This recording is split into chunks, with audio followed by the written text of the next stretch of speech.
Abra sua Bíblia, por favor, em 1 de Coríntios,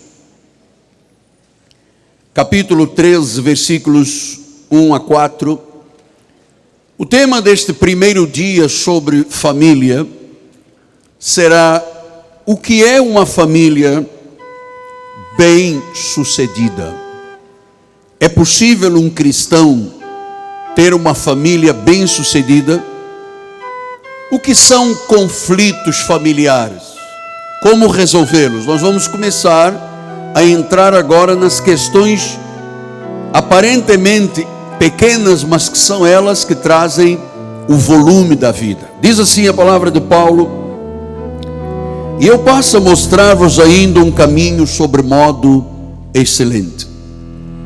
Ainda que eu fale a língua dos homens e dos anjos, se eu não tiver amor, eu serei como o bronze que soa ou como o símbolo que retine. Ainda que eu tenha o dom de profetizar e conheça todos os mistérios, toda a ciência, ainda que eu tenha tamanha fé ao ponto de transportar montes, olha, se eu não tiver amor, eu nada serei. Se eu não tiver amor, eu nada serei. Vamos ouvir o Espírito falar. Esta é a hora de Deus, do pastoreio. Agora eu vou cuidar das ovelhas, vou alimentá-las, vou fazer o exercício do mestre, do pastor, para alimentar as ovelhas com pastos verdejantes. Vamos orar ao Senhor.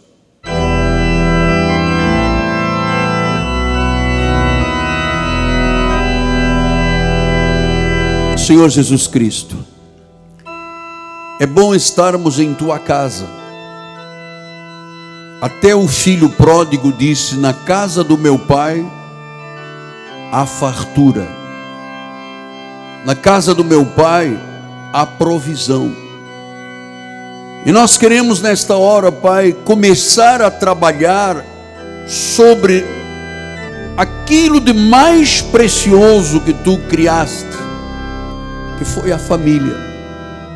A família que tem sido alvo de bombardeios seguidos pela nossa sociedade. As famílias que têm sofrido, Deus, porque às vezes até é difícil você, como família de Deus, dizer no meio social: somos uma família crente, cristã.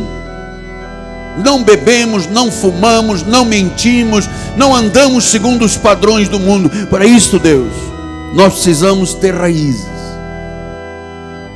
E eu sinto no Espírito que muita coisa será ministrada como agir de Deus nas profundezas do nosso coração, onde nem a tomografia computadorizada alcança o recôndito do coração. É lá, Senhor, que eu quero semear esta semente de fé, em nome de Jesus. E o povo de Deus diga amém, amém e amém. Obrigado, meu amado bispo. Meus amados irmãos, minha família, santos preciosos, povo eleito, pedras vivas, diga: eu sou uma pedra viva. A pedra desta construção, cuja pedra angular é Jesus. Aqueles que são o selo do meu apostolado, aqueles que são meus filhinhos em Cristo, aqueles que são parte desta unção sobrenatural que está em nosso ministério, o corpo de Cristo. Meus amados irmãos, depois de termos passado 14 reuniões, sendo inspirados por dias de transformações, 50 dias de transformações, depois de termos abrangido desde a saúde física, espiritual, emocional, financeira, relacional, carreira, tratamos de fatos que normalmente não se tratam nos ministérios. Preparamos a igreja, criamos a sede natural e o desejo pelas verdades de Deus, e agora entramos nas questões específicas de família. Vamos começar por falar um pouco sobre conflitos. Eu creio que é oportuno eu lhe dizer isto, porque todos os casamentos, todos, passam por conflitos.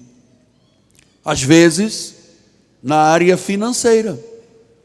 Às vezes, na origem das famílias. Nas questões sexuais. Nas questões relacionais. Todas as famílias, em algum momento, passam por conflitos. E você sabe por quê? Porque o alvo do ataque do maligno, do mundo das trevas, não é sobre o sistema de ensino, não é sobre apenas a economia de um país. O grande alvo de ataque do inimigo são as famílias. Porque se você tem uma família boa, você tem igrejas boas, uma nação boa. Se você tem famílias desestruturadas, a igreja é desestruturada, a nação é desestruturada. Então, a satisfação e a estabilidade das uniões conjugais não estão associadas à ausência de conflitos. Mas a forma como os cônjuges procuram solucionar. Nós vamos, ao longo desta jornada da família bendita, começar a identificar conflitos e mostrar o caminho de solução para os mesmos. Nós somos cristãos, nós somos evangélicos, nós somos família de Deus, e então nós podemos ter, é verdade, sim, uma família bem-sucedida. E basta que você hoje diga assim: Senhor, eu não aceito os pensamentos do mundo para a minha família. Você deu o primeiro passo para ter uma família bem-sucedida. É não aceitar os padrões do mundo. Foi Paulo que disse isso: não vos conformeis com este século. Então, nenhum padrão familiar do mundo, nenhum valor do mundo pode ser parte dos nossos valores. Deixa eu lhe explicar mais ou menos como é que é isto. Você sabe, todas as famílias gostam de tirar fotografias de famílias. Aquela foto de família. E nós, nas fotos de família, sempre queremos mostrar uma família ideal. Mas às vezes a fotografia falha. É a gravata do chefe de família que fica de lado, é a mãe que abriu a boca demais na hora da fotografia, são os filhos que ficaram de olhos fechados, é o neto que diz eu não vou tirar foto, e assim são as famílias. Às vezes, nós podemos falhar naquilo que seria o ideal. Mas Deus nos deu na Bíblia Sagrada a foto da família ideal. E deixe-me dizer, isto vai muito além das aparências. A família ideal vai além das aparências. Porque quem vê caras não vê corações. Mas a família ideal é aquela que reflete a glória do Senhor. É aquela família que tem uma relação, família com Deus. Esta é a família ideal. É esse plano perfeito que Deus tem. Então nós precisamos, a partir de hoje, de ver a família, a minha família e a sua família, pela perspectiva de Deus, pela perspectiva da Bíblia, e começar a descobrir o melhor que Deus tem para a nossa vida. Então eu chamo a isto de redefinir família. Porque este negócio de dizer o marido puxa a corda, a mulher puxa a caçamba, o filho pensa de outra forma, isto não é o plano de Deus para a família. Aleluia! Não é o plano de Deus para a família. Se a corda puxa para um lado e a caçamba puxa para o outro, não foi isso que Deus preconizou. Então, eu quero vos motivar. E ao vos motivar, eu estarei me motivando a minha família também. Porque, amados, ou nós fazemos o que Deus manda, ou nós não somos cristãos. Foi Jesus que disse isto. Jesus disse: porque me chamais de Senhor, Senhor, se não fazeis a minha vontade, se não fazeis o que vos mando. E Deus tem plano para a família. Então, amado, ouça uma coisa importante. Muitas famílias, chamadas famílias, viveram muitos anos sem nunca terem vivido a verdade da Bíblia. E nós não estamos aqui tratando de apenas um conhecimento empírico. Eu estou tratando da sua vida. A sua vida tem que estar debaixo do controle de Deus. Você tem que fazer o que Deus coloca no seu coração, porque muita gente anda aí com Bíblia debaixo do braço e depois chegam ao final da vida arrependidos, diz: oh, por que eu não amei mais o meu marido? Oh, por que eu não amei mais a minha esposa? Oh, por que eu não tive mais tempo com os meus filhos? Oh, por que eu não levei a minha família para a igreja? Isso já é tarde. Às vezes é tarde. Talvez tenhamos alguém nos ouvindo esta manhã, está cansado, não consegue viver o que Deus chamou de família, está até com medo. Eu vou lhe dizer, amado, nada é fácil na vida.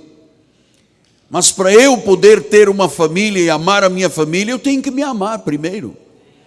Eu tenho que gostar de mim mesmo, eu tenho que ser um homem persistente, eu tenho que ser determinado, eu tenho que ser ousado, porque o que você aprende aqui na igreja, você tem que aplicar em sua casa. Nós passamos aqui 50 dias falando de transformações. Isso não é apenas para o senhor e a senhora ouvirem, entrar num ouvido e sair no outro ouvido. Isto é para viver. Tiago disse que quem ouve a palavra e não pratica, estará se enganando a si mesmo. Então você tem que dizer: eu vou ouvir a palavra e falo-ei. Eu vou fazer o que a palavra de Deus manda. Ainda que para isso eu tenha que me desdobrar, ainda que para isso eu tenha que me despir de preconceitos, de defeitos, de maus hábitos, para sermos realmente uma família bendita. Senão, é aquela foto de família que sai a esposa do olho fechado, o neto de boca aberta, o marido com a gravata torcida, e diz: a gente cria uma fotografia linda e não conseguimos tirar. Então, amado, você já ouviu falar no bambu? O bambu é uma planta que demora 5 anos para criar raízes. 5. Ela tem que ser regada todos os dias, senão ela morre. Mas ao fim de 5 anos, depois de 5 semanas, o bambu que levou 5 anos para criar raízes, cresce 27 metros. Amados, leva tempo para construir uma vida com alicerces. Mas dentro de mim e dentro de você há uma semente. Só você vê esta semente. Muita gente vai dizer-te: seja realista. Hoje em dia a família é aberta, cada um vive a sua vida, marido não dá satisfações à esposa, a esposa não tem que amar marido nenhum, os filhos cada um toca o seu barco. Sejamos realistas. Aqui nesta igreja nós vamos ser bíblicos. Aqui não tem nada de realismo. Não aceite realismo do que se passa lá fora, que o marido chega às 4 da manhã e diz: sujei o carro estragou, estava na farra. Os filhos fumam, bebem, se drogam e a mãe ainda ajuda a comprar droga. Você não vai aceitar nenhum plano do diabo para a sua família. Então, amados, não deixe que a opinião dos outros definam o que é a sua família e a sua vida. Você vai ver e ouvir Deus falar, e é o que Deus disser é que você vai definir a sua família. Pastor, mas aí a minha reputação. Amado, ouça uma coisa: não se importe com a sua reputação, pense no que Deus pensa a teu respeito. Isso é que é importante. Mas as pessoas falam. Você sabe o que é que as pessoas falam? Porque têm boca. Porque se não tivessem boca não falariam. Então nós precisamos de redefinir, porque o importante para a família é o caráter. Então nós precisamos ter um compromisso de coração. Amado, ouça, você não pode voltar no tempo. Nenhum de nós pode voltar no tempo. Quem sabe se alguns pudessem voltar no tempo, não teriam feito as situações, ou criado situações, ou vivido situações. Mas não se pode voltar no tempo. Então olhe, por favor, ouça o Espírito falar. Comece hoje a redefinir os valores da família, para que você seja um homem grande, uma mulher grande, e a sua família seja grande. Comece hoje. Então nós vamos ver a família pela perspectiva de Deus. Pastor, mas eu vi numa revista de grande porte, um prefeito de uma cidade do interior de São Paulo se casou com outro homem, foram passar a lua de mel em Nova York e a sociedade aplaudiu. Esse é o problema da sociedade, está aplaudindo o diabo, amado. Vai todo mundo para o fundo do poço. Então nós temos que... Qual é a perspectiva de Deus? O que a Bíblia diz? Vamos descobrir estes valores. Em primeiro lugar, a família evangélica tem que ter a imagem de Deus. Como é que Deus começou por criar? Um homem e uma... Ele criou um homem e uma mulher, ambos com características absolutamente diferentes. Olha o que disse Gênesis. Criou Deus, pois o homem à sua imagem, a imagem de Deus o criou. Ele criou um homem e criou uma mulher. Não dá certo, homem com homem é jacaré, é lobisomem. Mulher com mulher é o quê? É jacaré. Eu já estava trocando, viu? Já estava trocando as bolas. Então Deus criou quem? Vamos dizer com o apóstolo? Deus criou um homem e uma mulher. Quem é que criou? Todos estamos entendidos? Quer dizer, quando alguém mandar um convite de casamento, vem ao casamento do João com o Antônio, você vai dizer, não. Pastor, mas a minha reputação, não. A direção de Deus é mais importante. Por favor, não abra brechas. Você abrir uma brecha, o diabo pinta e borda na sua família. Desculpa a expressão acadêmica. Então Deus criou o homem e a mulher com características físicas, espirituais totalmente diferentes. Lucas 11 diz assim: qual dentre vós é o pai que, se o filho lhe pedir um pão, lhe dará pedra, ou se pedir um peixe, lhe dará no lugar do peixe uma cobra? Ou se lhe pedir um ovo, lhe dará um escorpião? Ora, vós sabeis que sois maus, sabeis dar boas dádivas aos vossos filhos, quanto mais o Pai Celestial dará o Espírito Santo àqueles que lhe pedirem. Então, primeira coisa que você vai definir, o que é um homem numa família? Ele é o provedor. Se o filho pede pão, ele não lhe tasca uma pedra na cabeça. Se pede peixe, ele não dá um escorpião. Então o homem, qual é o grande momento do homem numa família? Ele tem que ser o provedor. Pastor, mas eu sou o homem lá da casa. Amada, sossega o facho. Não tem esse negócio de que o homem da casa sou meu marido, eu até meio acomodado. O homem da casa sou eu. Não, o homem da casa é o seu marido.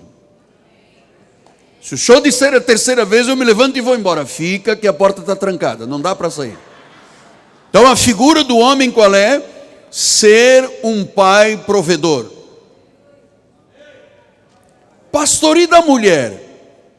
A mulher tem uma função. Isaías 66:13. Como alguém a quem a sua mãe consola, assim vos consolarei. E em Jerusalém sereis consolados. Qual é a figura da mãe? O marido é o provedor, a mãe é a consoladora.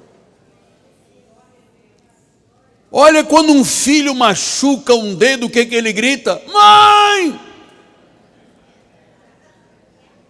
Um indivíduo pode já ter 60 anos de idade. Quando ele passa por um problema, mãe! Ele grita pela mãe, às vezes que nem existe mais. A mãe é a consoladora. Então os seus filhos e o seu marido têm que encontrar em você, minha amada irmã, a consoladora. Em todas as áreas. Mas a confortadora, a consoladora, esta é a função. Marido se vira, levanta de madrugada, trabalha para ser o provedor. Para não dar escorpiões para os filhos, ele dá o peixe. A mulher é a consoladora. Você sabe que essa figura da mãe, a mãe, eu sou um apaixonado pela questão da mãe. E desculpe eu estar voltando a falar da minha mãezinha, mas todas as vezes que eu falo de mãe, me faz bem, me consola, me conforta e me cura. Eu não vou esquecê-la nunca mais. Mas um irmão me mandou aqui umas ideias da mãe antiga e a mãe moderna. A mãe moderna não quer saber de nada. Se estudou, estudou, se não estudou, não estudou, se fez, fez, se não fez, chegou a hora. A mãe moderna, hoje em dia, a mãe do mundo, não quer saber de nada. Mas a mãe antiga, olha só o irmão que me mandou dizendo: apóstolo, hoje nós condenamos educadores, mas a minha mãe funcionou. Por isso eu sou uma pessoa do bem, não saio calculando a morte dos pais, não ajudo o bandido a sequestrar minha mãe, não me aproveito dos outros, não pego no que não é meu, respeito o próximo, sei valorizar tudo, sei usar as palavras, porque eu aprendi com a minha mãe antiga. Então, olha, minha mãe valorizava o sorriso dos filhos. Ela dizia: se você me responde de novo, eu te arrebento os dentes. A mãe valorizava o sorriso. Não era assim que as mães falavam? Se me responder, te arrebento o dente. E a pessoa não respondia, e não passávamos mal, e não íamos para o hospital, para a UPA, tomar injeção. A mãe antiga ensina sobre retidão. Eu te ajeito, nem que seja na pancada. A minha mãe ensinou a dar valor ao trabalho dos outros. Se você e o seu irmão querem se matar, vão lá para fora, eu acabei de limpar a casa. Minha mãe me ensinou a lógica da hierarquia, porque eu digo que é assim, ponto final, quem manda aqui sou eu. Minha mãe me ensinou motivação. Continua chorando que eu te vou dar uma boa razão e uma verdadeira razão para você chorar. Minha mãe ensinou a contradição. Ela disse: fecha a boca e come. Minha mãe me ensinou a antecipação. Espera só o teu pai chegar em casa. A minha era igualzinha, mas ela ia despachando logo com a cinturada. Minha mãe me ensinou paciência. Calma, quando chegarmos em casa você vai ver só. Minha mãe me ensinou a enfrentar desafios. Olhe para mim, me responda quando eu te fizer uma pergunta. Minha mãe me ensinou raciocínio lógico. Se você cair dessa árvore, você vai quebrar o pescoço e eu vou te dar uma surra. Minha mãe me ensinou aulas de genética. Você é igualzinho ao seu pai. Minha mãe me ensinou sobre raízes. Está pensando que nasceu de família rica? Minha mãe me ensinou a sabedoria da idade. Quando você tiver a minha idade, você vai entender. Minha mãe me ensinou sobre religião. Melhor rezar para essa mancha sair do tapete, hein? Minha mãe me ensinou o beijo de esquimó. Se rabiscar de novo, eu esfrego o teu nariz na parede. Minha mãe me ensinou contorcionismo. Olha só atrás dessa orelha. Minha mãe me ensinou determinação. Vai ficar aí sentado até comer toda a comida. Não sai da mesa. Minha mãe me ensinou a habilidade de ventríloco. Não resmungue. Cala essa boca e me diga por que você fez isso. Minha mãe me ensinou a escutar. Se você não abaixar o volume, eu vou aí e quebro esse rádio. Minha mãe me ensinou a ter gosto pelos estudos. Se eu for aí e você não tiver terminado a lição, você já sabe. Minha mãe me ensinou coordenação motora. Junta agora esses brinquedos, pega um por um. Minha mãe ensinou números. Vou contar até 10. Se esse vaso não aparecer, você leva uma surra. E esse irmão disse: obrigado, mãe, eu não virei bandido.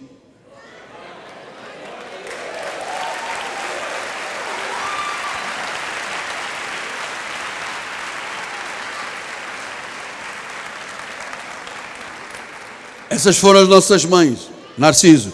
E nenhum de nós tem complexo de inferioridade. Ele veio, foi um monte de cinturada, meu amado. E eu estou aqui amando a minha mãe até hoje, que eu às vezes não ouço o cinto. com 64 anos. Mas eu agradeço a minha mãe, porque eu sou um homem decente. Que a minha mãe dizia: se não for decente, espera chegar a casa. Então, homem e mulher têm naturezas de Deus para a união do casamento. Quem é que mais ou menos teve mãe assim? Graças a Deus. A minha pergunta agora é o contrário. Quem é que é mãe assim, que não dá mole? Parabéns, minha mãe, não dá mole, não dá mole. É isso mesmo. Mais ou menos, não pode dar mole. A minha mãe não esperava recado, meu irmão. Quando a minha mãe abriu os olhos, sai de baixo. Nós sabíamos, vamos chegar a casa, vamos apanhar os 5. Coitada da minha irmã, nunca tinha nada de culpa. O irmão pequenino não tinha culpa, mas começava a chorar, pegávamos os 5. E olha, eu sou bem educada, mano. Não tem nenhum complexo, nenhuma coisa. Porque me bateu. Bateu porque tinha que bater. Não é, Rosângela? Aquelas correadazinhas do vovô Valmir fizeram bem, não fizeram?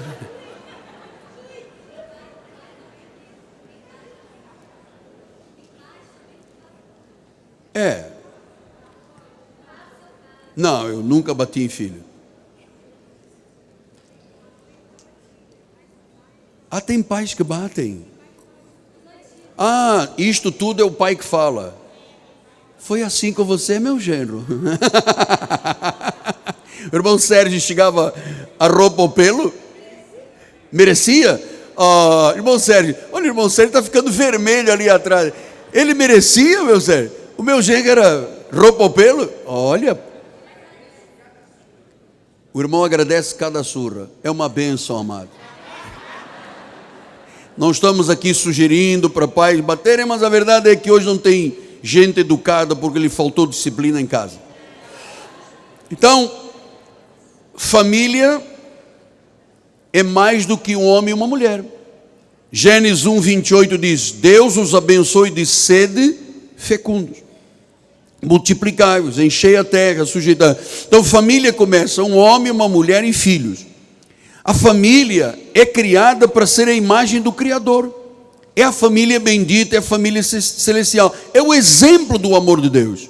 Por isso Deus, em sua relação conosco, como é que Ele nos chama? Família de Deus, corpo de Cristo. Até a nossa relação com o Pai, olha o que diz Romanos 8,15. Não recebeis o espírito da escravidão para viveres outra vez atemorizados. Recebeis o espírito da adoção baseado no qual clamamos. Veja que é uma relação de família, pais e filhos. O próprio Cristo disse que era nosso irmão. Veja Mateus 12:48. Porém ele respondeu ao que lhe trouxera o aviso: quem é a minha mãe e quem são os meus irmãos? Estendendo a mão para os discípulos, disse: eis a minha mãe e os meus irmãos. Porque qualquer que fizer a vontade do meu Pai Celeste, este é meu irmão e minha irmã e minha mãe. Irmão, irmã e mãe. Você percebe que a relação de Deus com os seus filhos é uma relação de pai, é uma relação de mãe, é uma relação de família. Nós não somos um grupo aqui heterogêneo, cada um nós somos uma família. Essa é a grande beleza da igreja de Jesus. Aqui junta preto, branco, rico, pobre, alto, baixo, gordo, magro, nós somos uma família. Romanos 8,16 diz: o próprio Espírito testifica com o nosso Espírito que somos o quê? Filhos de Deus. Então, família significa um homem, uma mulher, filhos. Mas família significa amor. Amado, eu vou lhe dizer uma coisa. É possível uma pessoa de uma família errar e ainda ser amado pela família? Quantas mães vão lá num presídio, o filho errou, mas ela vai lá visitar. A filha errou, a mãe está do lado. Só existe este tipo de amor numa família. Veja você que até o filho pródigo, quando ele voltou, Lucas 15:24 diz: este meu filho. E Jesus não disse: esse bandido aí, cabeça dura. Ele disse: este meu filho. Que bom que nós temos uma relação pai-filho. de um Pai que nos ama com amor eterno, um Pai que nos aceitou. Veja o que diz Jeremias 31:3. De longe se me deixou ver o Senhor dizendo, com amor eterno eu te amei, por isso com benignidade te atraí. Romanos 5:8. Deus prova o seu amor para conosco pelo fato de ter Cristo morrido por nós, sendo ainda pecadores. Então, a relação de uma família, amados, tem que ser uma relação de amor. O amor suporta, o amor crê, o amor sofre, o amor perdoa. Esse é o amor da família evangélica. Esse é o amor da família evangélica. Então, amor também é mais do que apenas aceitação e afeto. Amor também significa disciplina. Hebreus 12:6 diz, Deus prova... Hebreus 12:6. Aí. Porque o Senhor corrige a quem ama. Açoita todo filho a quem recebe. Quer dizer que uma prova de amor dos pais para com os filhos também é a questão da disciplina. Por que tem tanto jovem hoje aí se drogando, se embebedando, se prostituindo?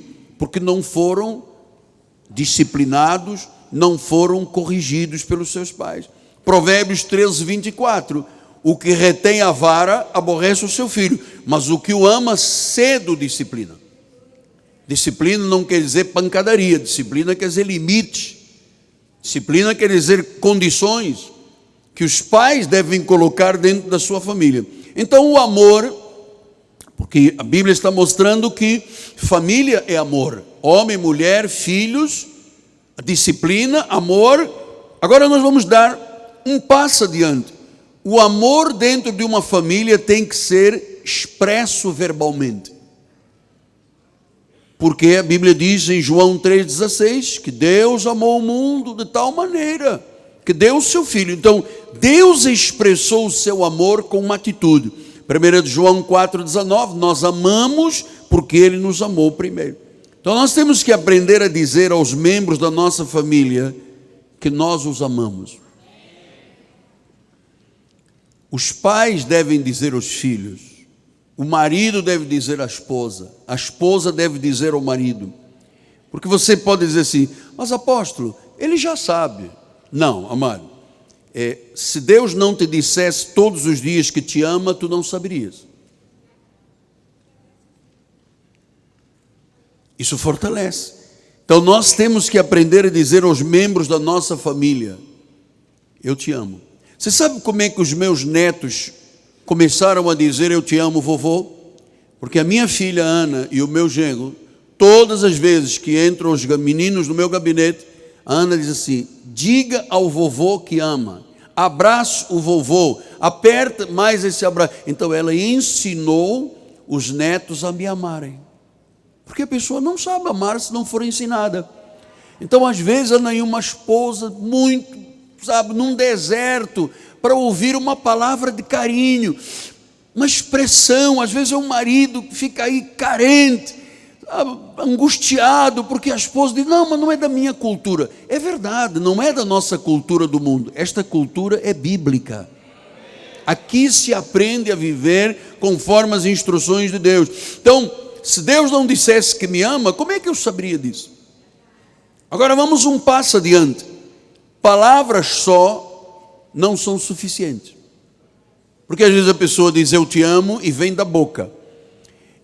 Jesus demonstrou seu amor para conosco. O que ele fez? Ele se sacrificou na cruz. Ele se sacrificou na cruz. Quer dizer que por nossas famílias nós não podemos ser egoístas. Nós temos que aprender a colocar a nossa família antes de nós. O marido tem a obrigação de dizer à esposa, você primeiro. A esposa tem a obrigação de dizer ao marido, você primeiro. Porque este amor com atitudes é que une a família. Porque família na realidade é um time. É um time. Você vê que quando o time de futebol não está bem, está desentrosado, o goleiro não se dá bem com a defesa, o avançado, o médio, fica ali todo mundo embolado. Sabe qual é o resultado? 7-1.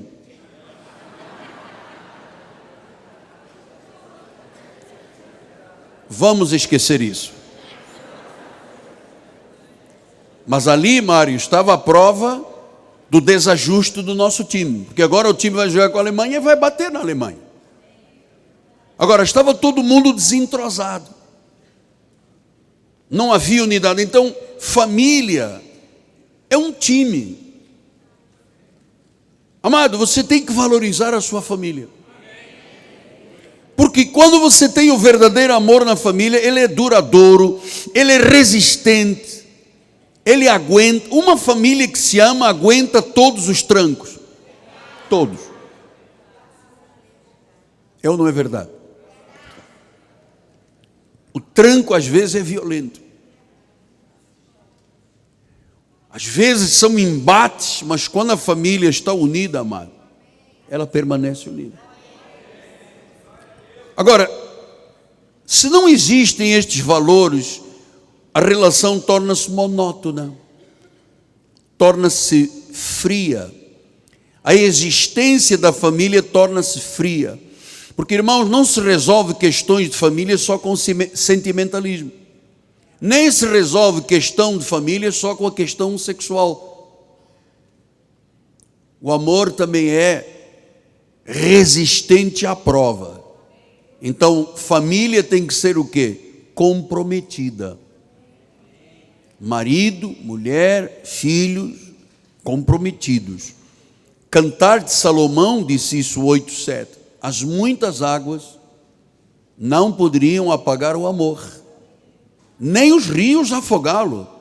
Ainda que alguém desse todos os bens da sua casa pelo amor, seria de todo desprezado. Então veja, o amor é comprometido. E a minha oração neste dia é que Deus faça brotar no coração de cada homem, de cada senhora nesta igreja, estes valores bíblicos do verdadeiro amor de Deus. Porque, irmãos, eu vi durante anos, quando eu dava gabinete pastoral das 9 da manhã às 3 da manhã, ficava o dia todo, saía da igreja 3 horas da manhã, 95% das pessoas que entravam no meu gabinete era para dizer: estou infeliz, quero me separar. Começamos muito bem, aos beijos, aos abraços, agora é a mulher para um lado, o marido para o outro, é uma frieza na relação, e a maioria das pessoas, amado, estava infeliz com o seu casamento, insatisfeito com a sua relação. Quando os valores se esvaem, não tem força capaz de unir a família a não ser Deus. Então nós vivemos num mundo que produz muitos conflitos familiares.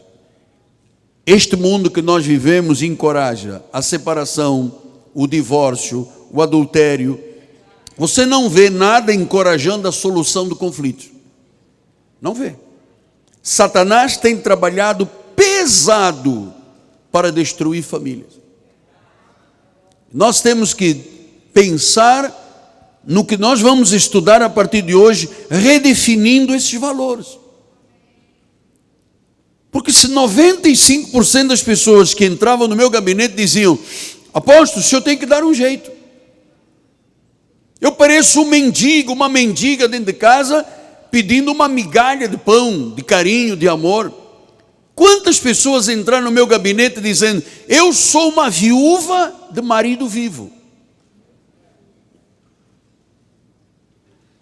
E depois pega a Bíblia e diz a todo mundo: eu sou evangélico. Então nós temos que começar a partir de hoje a redefinir esses valores. Eu sei que às vezes a pessoa tem que se humilhar um pouco, mas aquele que se humilha é exaltado. Por que quando você namorava, você não largava o teu namorado, a noiva, não se largava um outro beijo e abraço, e depois que casa, não, porque estamos no 7º ano de crise, depois no 10º ano é de crise, depois no 12º ano é de crise, porque os psicólogos dizem que tem que ter crise. Não tem que ter crise. As crises existem, esses vazios existem nas relações, porque as pessoas deixam de viver a Bíblia Sagrada. Pega uma planta de bambu e deixe de regar 2 dias, o bambu morre. Pegue uma relação de um homem com uma mulher, onde as pessoas se evitam conjugalmente, cada um dorme num canto, já não há beijo. E você veja, quando não há mais beijo, acabou. O sinal da frieza de uma relação entre o homem e a mulher é a falta de carícias, de afetos e de demonstrações de carinho.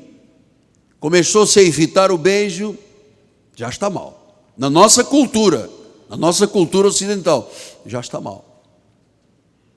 E depois tem muitas, deixa eu ser honesto e sincero, eu tenho que explicar estas coisas, nós vamos entrar num processo em questões muito, muito difíceis de ser tratadas.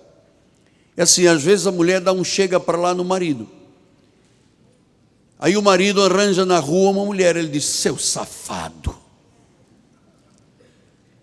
Quer dizer, nada justifica, mas os valores da Bíblia Sagrada têm que ser vividos. Então a mulher é o quê? É a consoladora. A mãe consola, a mulher é consoladora, o marido é provedor. Puxa, não dá para depois de um dia de trabalho o marido chegar a casa e não ter o seu consolo, o seu carinho, o seu amor, as suas coisinhas. Parece a mulher com uma meia na cabeça, cheirando a peixe frito. Uma blusa, governador garotinho, pezão. Não dá, meu irmão. A mulher receber com uma meia daquela de nylon na cabeça. Acabou de fritar tilápia. Marido chega, pegou um BRT lotado, um VLT que não anda, um trem que está sempre parado, um metrô cheirando a mosca. Chegou a casa esperando aquele abraço, vê a esposa. Governador garotinho. Pezão, meia de nylon, bobs. O indivíduo desmaia, cara. Passa mal. Vai para a UPA levar uma injeção na veia. Então a mulher deve cuidar da sua aparência para o seu marido. O marido deve se cuidar para a sua esposa.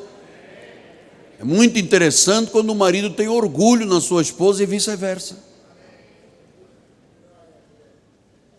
Então esses valores têm que ser vividos. Um homem, uma mulher. Mas o mundo diz que não é um homem ou uma mulher. Nós não aceitamos o mundo.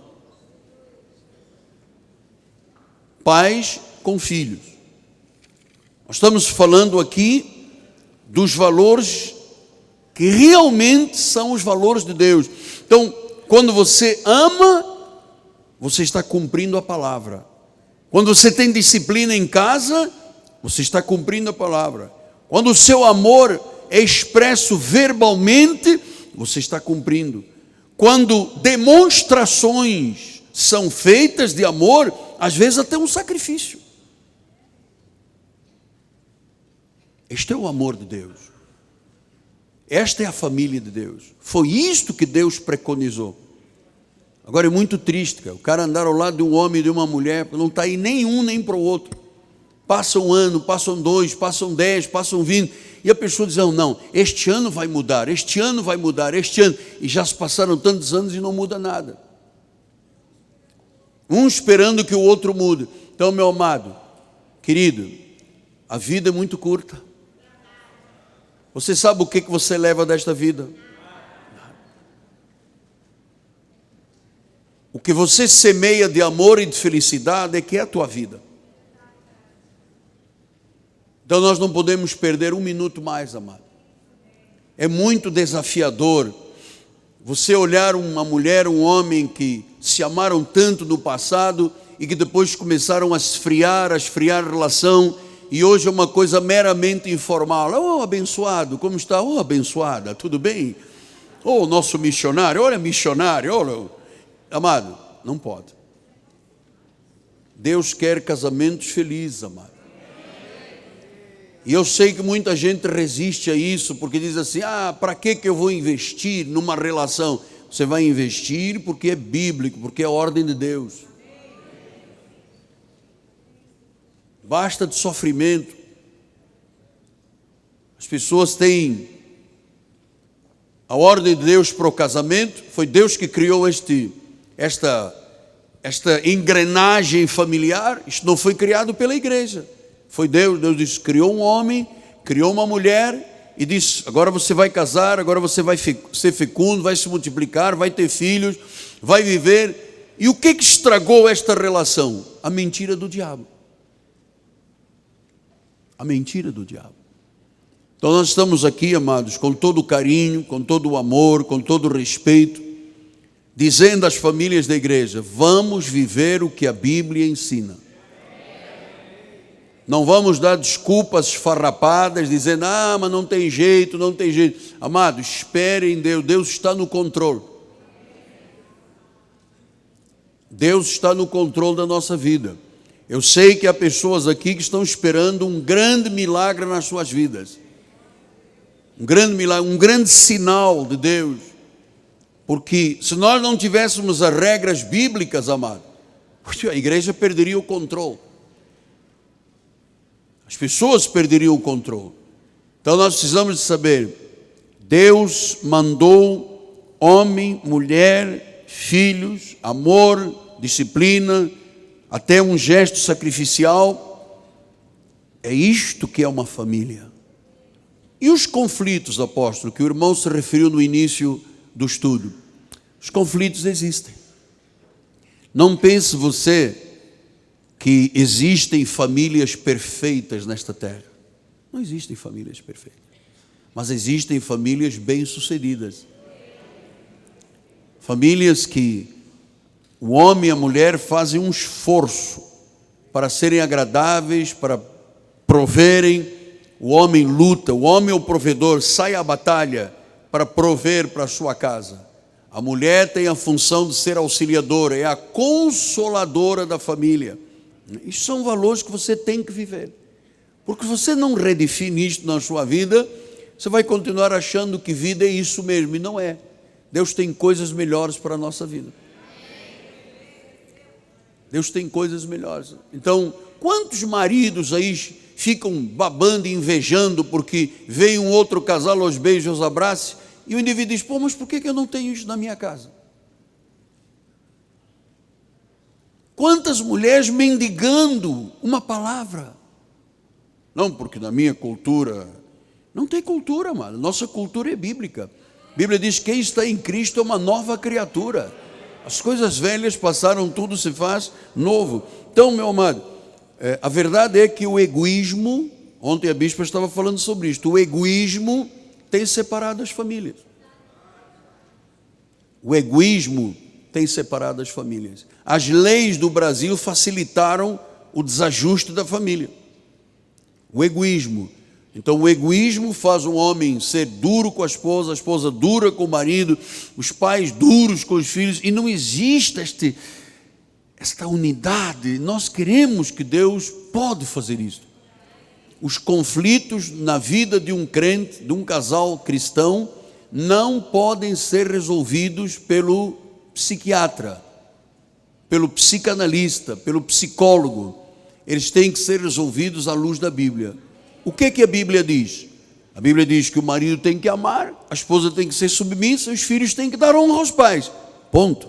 Esta é a regra bíblica. Então vamos lutar para que isso seja uma realidade. Amado, eu creio em famílias benditas. Eu creio que é possível. E creio mesmo que aqueles que estão resistindo a viverem essa plenitude de Deus, é o Senhor quem vai trabalhar no coração. Deus trabalha no coração, e às vezes trabalha disciplinando, corrigindo, açoitando.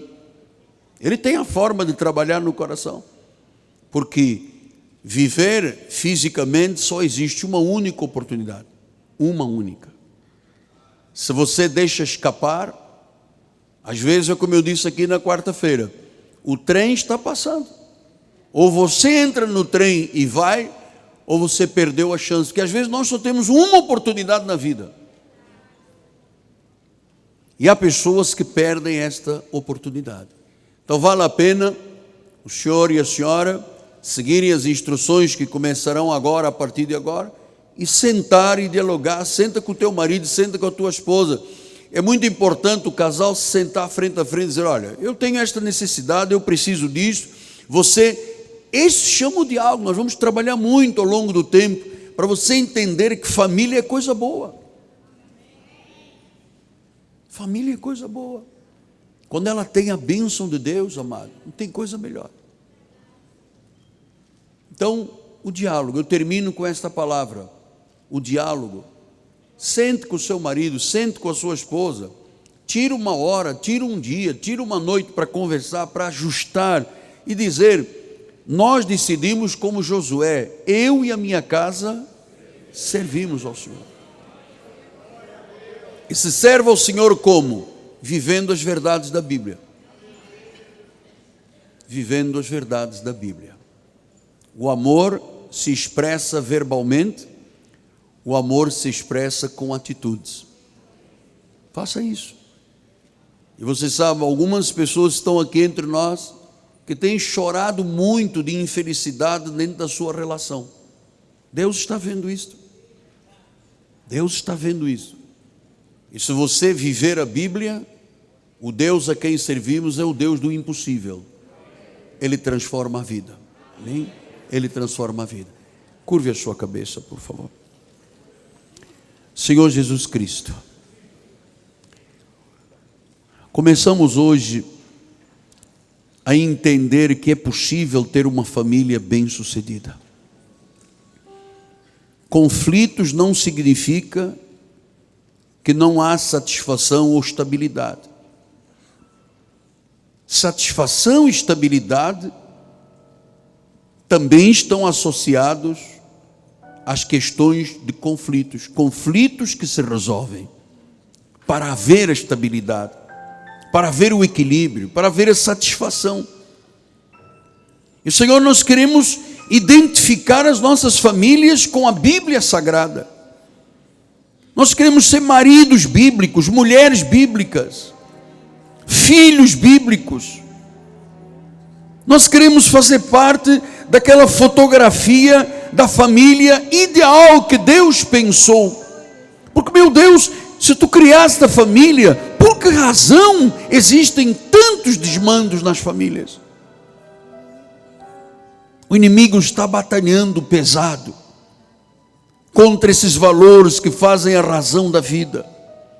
Mas neste momento, Pai, que esta palavra que foi semeada, a primeira mensagem, já comece a trazer cura aos conflitos, que comece a despertar o diálogo, o interesse, o desejo da unidade, do estar junto, do verbalizar sentimentos, do entender a significação da família como um retrato, uma fotografia de Deus. Que as nossas famílias, Pai, sejam cobertas com este manto sagrado da graça de Deus. Que os nossos lares, Senhor, sejam lares que tenham a marca do sangue do Cordeiro. Que quando o inimigo, o anjo da morte passar, saiba que ali há uma família de evangélicos, uma família de cristãos, uma família que conhece o amor, conhece o perdão, conhece o verbalizar dos sentimentos, conhece o valor do diálogo, Pai. Ajuda cada homem, Senhor, a viver esta realidade maravilhosa do casamento evangélico, da família no Senhor. Em nome de Jesus, nós oramos com fé. E o povo de Deus diga amém, amém e amém. Graças a Deus, graças a Deus. Graças a Deus. Vamos ficar de pé, a bispa vai dar a bênção final. Depois nós vamos cantar um corinho. Quem precisar de voltar a casa, por favor. Glória a Jesus, levante suas mãos para os céus. Obrigada, Senhor, porque nós cremos em famílias restauradas, em famílias reestruturadas nesta manhã, Senhor. Senhor, nós cremos, Pai, cremos que os conflitos já caíram por terra, Senhor. Nós sabemos, Senhor, que Tu és maior do que qualquer desavença que possa haver no meio familiar, Senhor. E já tomamos posse de famílias felizes, famílias benditas, Pai. Senhor, dá ordens aos Teus anjos que nos levem em paz. Senhor, guarda a nossa entrada e a nossa saída, Senhor. Livra-nos de todos os males, Pai. E também, Senhor, oro a Ti por aquelas pessoas que estão solitárias, Pai. Que a Tua palavra diz que o solitário viverá em família, Senhor. Que hajam lares aqui, Senhor, sendo feitos e abençoados por Ti. Nós saímos daqui felizes, Senhor, porque nós sabemos que Tu tens cuidado de nossas famílias. Graça e paz. Invista na sua família. Não abra mão da sua família. Foi Deus quem te deu. Aleluia.